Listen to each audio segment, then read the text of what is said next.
Hello दोस्तों, कैसे हो आप सभी लोग। आज एक स्टोरी के माध्यम से मैं एक मैसेज आप तक पहुंचाना चाहता हूं। एक बार की बात थी, एक राजा हुआ करता था। बहुत समय पुरानी ये बात है। एक भिखारी था और एक राजा था, उन्हीं के दोनों के ऊपर ये स्टोरी है।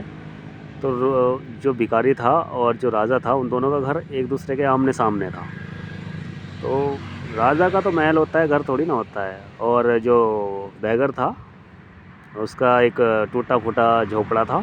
दोनों का घर आमने सामने होने के कारण जब भी भिखारी सोकर जागता तो उसकी नज़र सबसे पहले क्या है, राजा के महल पर पड़ती। और राजा का महल देखने के बाद उसके मन से हमेशा राजा के लिए बद्दुआएं निकलती, गालियाँ निकलती। और वो उठता और सुबह ही उसको राजा को गालियाँ देना स्टार्ट कर देता और भगवान को कोसना शुरू कर देता कि यार भगवान, तूने मुझे किस कर्म की सज़ा दी है, मुझे ऐसा क्यों बनाया है, और इस राजा को इतना अमीर क्यों बनाया है। मतलब दिन स्टार्ट होने से लेकर शाम को सोने तक वो भगवान को हज़ारों बार कोसता और उनको गालियाँ देता। कि एक दिन अचानक ऐसा हुआ कि भगवान उसके सामने प्रकट हो गए और प्रकट होने के बाद बोला, अरे भाई तू बता, तेरी क्या समस्या है।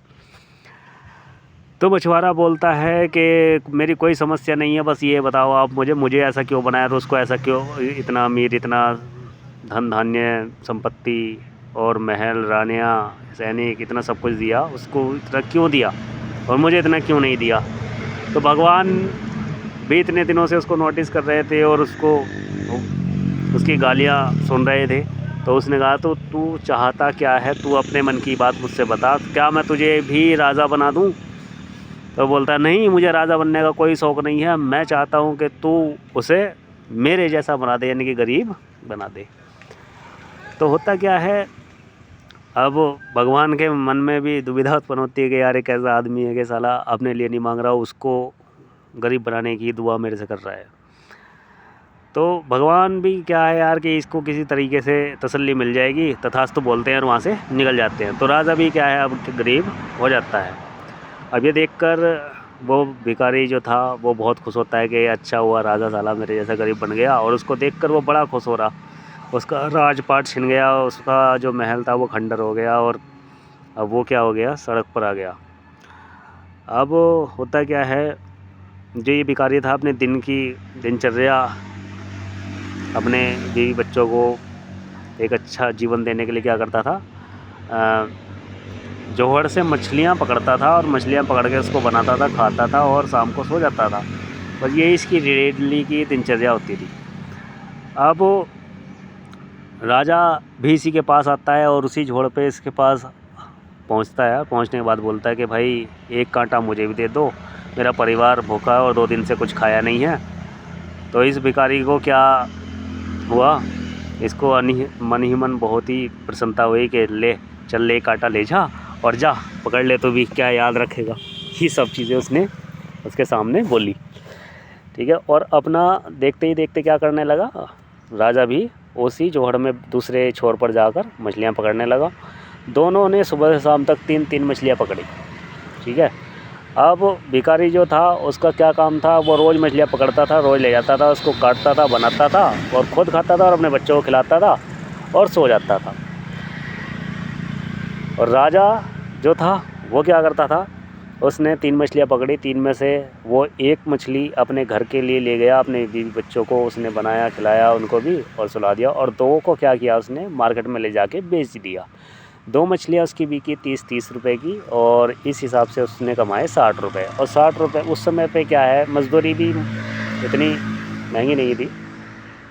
60 रुपये उसने कमाए और अगले ही दिन 20-20 रुपये के 2 मज़दूर पकड़ लाया और बचे हुए 20 रुपये में वो 2 कांटे और ले आया। अब उसके पास क्या हुआ, 3 कांटे हो गए, 1 से वो खुद पकड़ रहा था और 2 उसने उन 2 मज़दूरों को दे दिए।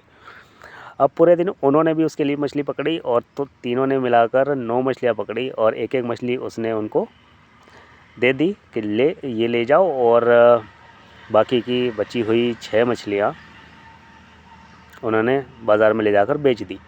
और यही प्रक्रम चलता रहा। अब उसने क्या है, जो वहाँ से उन्हें 30-30 रुपये की 120 रुपये की मछलियाँ बेची थी, आगे अगले दिन 2 मज़दूर और ले आया 20-20 रुपये में और उसी के अकॉर्डिंग वो कांटे ले आया। धीरे धीरे उसने अपना एक नेटवर्क क्रिएट किया, एक टीम बनाई और अब लोग उसके लिए काम करने लगे।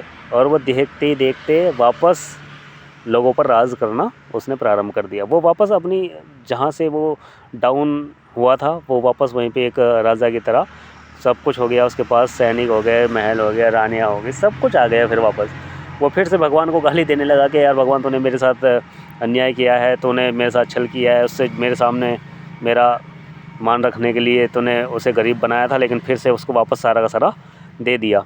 तो भगवान फिर उसके सामने प्रकट होते हैं कि अबे बेवकूफ़, मैंने तो उसको तेरे ही जैसा बनाया था, लेकिन उस आदमी को गरीब बनाना पॉसिबल नहीं है, क्योंकि उसकी मानसिकता ऐसी है, उसकी मानसिकता राजा वाली है।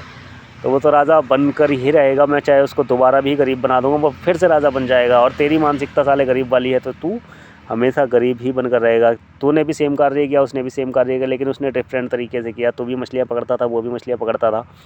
तू मछलियों को लाता था, बनाता था, खा जाता था, सो जाता था, अगले दिन उठता था, फिर पकड़ता था, फिर बनाता था, खाता था और सो जाता था। लेकिन दूसरा जो व्यक्ति था, जो राजा था, उसने ऐसा नहीं किया। वो एक समय खुद को भूखा रखा, अपने बीवी बच्चों को कम खाना खिलाया, लेकिन उसने नेक्स्ट डे की प्लानिंग की और आगे उसने 2 लोगों को और काम दिया, उनको रोज़गार दिया, और उन्हीं के बल पर वो आज राजा है और तू भिखारी है।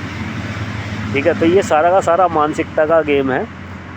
तो कहने का तात्पर्य यही है दोस्तों, यदि आपका माइंडसेट राजा वाला है तो आप राजा बनने के लिए तैयार हो, और अगर आपकी मानसिकता ऐसी है कि मैं खुद ही कमाऊँ और खुद ही खाऊँ, तो आप कभी भी उन लोगों में शामिल नहीं हो सकते। तो सबसे पहले ये है, अपना पेट भरने से पहले दूसरों के बारे में सोचो और उनको अपने लिए काम कराओ। ठीक है, मोरल ऑफ द स्टोरी यही है कि भाई सबसे बड़ी चीज़ जो है आदमी का माइंडसेट है, जो उसको उसकी किसी भी मंजिल पर लेकर जाता है। तो आप सोचिए अब आपका माइंडसेट कैसा है।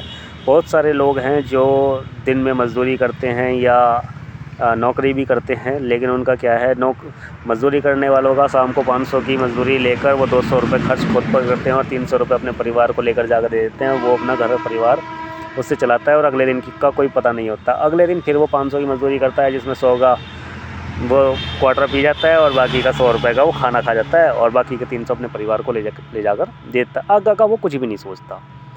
ठीक है, ये चीज़ें गलत हैं।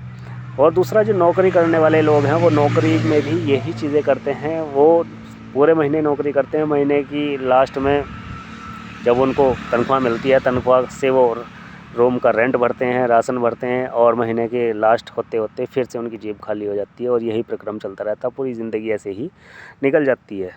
ठीक है, तो कहने का तात्पर्य यही है कि एक आदमी है जो उस कंपनी को ओन करता है और उस कंपनी को रन करता है, और एक आदमी है जो उस कंपनी के अंदर काम करता है। तो सोचने वाली बात है कि वो आदमी इतना रईस क्यों है, जबकि वो कुछ काम भी नहीं करता, और एक आदमी है जो 24-24 घंटे उस आदमी के लिए काम कर रहा है मात्र 20,000 कमाने के लिए, और एक आदमी 8 घंटे भी काम नहीं कर रहा और वो फिर भी करोड़ों रुपए दिन का कमा रहा है। वो ऐसा कैसे है? केवल मानसिकता का खेल है, केवल माइंडसेट का खेल है।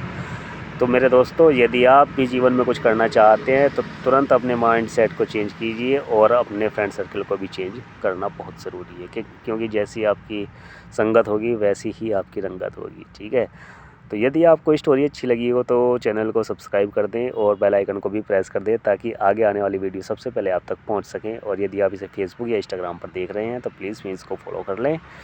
और हाँ, दूसरी चीज़, यदि आपको किसी भी टाइप की प्रॉपर्टी की रिक्वायरमेंट है नजीवाद, मंडावली, भगवाला, बिजनौर या हरिद्वार, देहरादून में, तो आप नीचे दिए गए नंबर पर तुरंत संपर्क करें। नंबर आपको डिस्क्रिप्शन बॉक्स में मिल जाएगा। Thank you.